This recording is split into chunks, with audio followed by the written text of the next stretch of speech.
Hello friends, welcome to question meet. मेरा नाम है विक्की एंड आज हम समझेंगे सप्लाई चेन मैनेजमेंट यानी SCM को। The most important thing in any business. जिस भी बिजनेस को बड़ा बनाना है, सप्लाई चेन मैनेजमेंट को क्रैक करना ही होगा। तो क्या आपने कभी सोचा है कि आपके हाथ में जो मोबाइल है वो कितनी जगहों से होकर आपके पास पहुंचा है? हर प्रोडक्ट जो हम इस्तेमाल करते हैं, चाहे वो मोबाइल हो, कपड़े हो या खाने पीने की चीजें, एक लंबी प्रक्रिया से होकर हमारे पास पहुंचते हैं। इस पूरी प्रक्रिया को ही सप्लाई चेन मैनेजमेंट यानी SCM कहा जाता है। आज इस वीडियो में हम जानेंगे सप्लाई चेन मैनेजमेंट क्या होता है, stages of supply chain management, SCM कैसे काम करता है विद अ रियल एग्जांपल, क्यों ये बिजनेस के लिए जरूरी है। तो सबसे पहले हम समझते हैं what is supply chain management. Supply chain management क्या होता है? SCM का मतलब है एक ऐसी प्रोसेस जिसमें रॉ मटेरियल से लेकर फाइनल प्रोडक्ट तक का फ्लो सही टाइम, सही जगह और सही कॉस्ट में होता है। इसे ऐसे समझे जैसे एक सिंपल रेसिपी में हर इंग्रेडिएंट का सही अमाउंट और सही ऑर्डर में होना जरूरी होता है। आज हम सप्लाई चेन मैनेजमेंट को एक टी शर्ट के एग्जांपल से समझेंगे ताकि हमें यह कॉन्सेप्ट क्लियर हो जाए। SCM के 5 मुख्य स्टेप होते हैं। सबसे पहले आता है प्लानिंग। किसी भी प्रोडक्ट को बनाने से पहले उसकी सही प्लानिंग बहुत जरूरी होती है। फॉर एग्जाम्पल, मान लीजिए एक कपड़े की कंपनी टी शर्ट बनाना चाहती है। उसे यह तय करना होगा कि कितनी टी शर्ट बनाएंगे, कौन सा कपड़ा इस्तेमाल होगा, कॉटन, पॉलिस्टर या कोई और, मशीन और वर्कर्स की जरूरत कितनी होगी, किस मार्केट में इसे बेचना है, ऑनलाइन या ऑफलाइन, जो भी हो।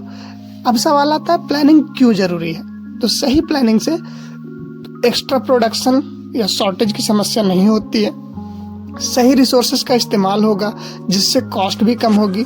अब स्टेप 1 क्लियर हो गया जिसमें हमने प्लानिंग कर लिया है। नेक्स्ट आता है सोर्सिंग। अब कंपनी को टी शर्ट बनाने के लिए रॉ मटेरियल की जरूरत होगी। फॉर एग्जांपल, कपास किसानों से खरीदी जाएगी। धागा और फैब्रिक बनाने के लिए मिल्स से रॉ मटेरियल लिए जाएंगे।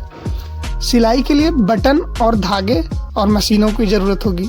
अब सोर्सिंग क्यों इम्पोर्टेंट है? तो सही सप्लायर से अच्छी क्वालिटी की रॉ मटेरियल मिलता है, कॉस्ट कंट्रोल होता है, बिजनेस स्मूथली चलता है। अभी प्लानिंग हो गया, सोर्सिंग कर लिए तो रॉ मटेरियल आ गया। अब आता है स्टेप 3 मैन्युफैक्चरिंग। अब रॉ मटेरियल को टी शर्ट में बदलने का समय आ गया है। तो टी शर्ट बनाने की प्रोसेस को समझते हैं। सबसे पहले कॉटन की प्रोसेसिंग होगी जिसमें कपास से धागा बनाया जाता है। सेकेंड आता है फैब्रिक मेकिंग। इस धागे से कपड़ा तैयार किया जाता है। कपड़ा तैयार हो गया तो अब होगी डाइंग एंड प्रिंटिंग। इस कपड़े को अलग अलग रंगों में डाई किया जाता है और डिजाइन प्रिंट किए जाते हैं। नेक्स्ट, कपड़े के टी शर्ट के शेप में काटा जाता है और उसे सिलाई करके टी शर्ट बनाया जाता है। Finally quality check and packaging. हर टी शर्ट की क्वालिटी चेक होती है, फिर उसे पैक कर दिया जाता है। मैन्युफैक्चरिंग की अच्छी प्रोसेस से टी शर्ट की क्वालिटी मेंटेन रहती है। सही प्लानिंग से वेस्टेज कम होती है और कॉस्ट भी बचती है। अभी हमने प्लानिंग कर ली, सोर्सिंग हो गई, मैन्युफैक्चरिंग भी कर लिया। अब हमारा आता है फोर्थ, डिस्ट्रीब्यूशन एंड लॉजिस्टिक्स। अब टी शर्ट को वेयर हाउस, शॉप्स और ऑनलाइन प्लेटफॉर्म तक पहुंचाया जाएगा।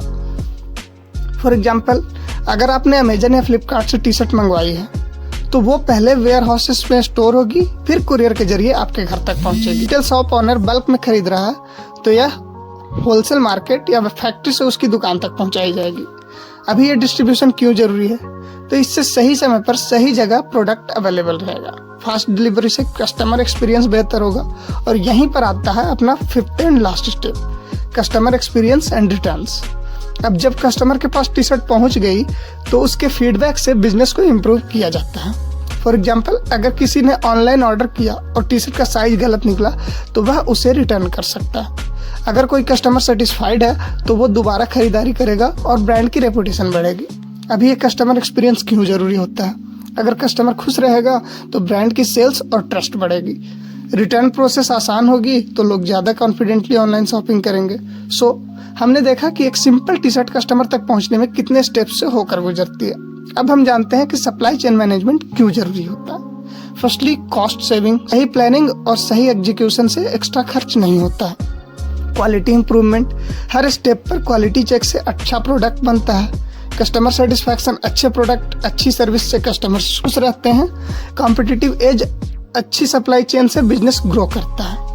फाइनली, सप्लाई चेन मैनेजमेंट हर बिजनेस के लिए बहुत जरूरी होता है। एक सिंपल टी शर्ट भी कस्टमर तक पहुंचने से पहले लंबी और वेल प्लान्ड जर्नी से होकर गुजरती है।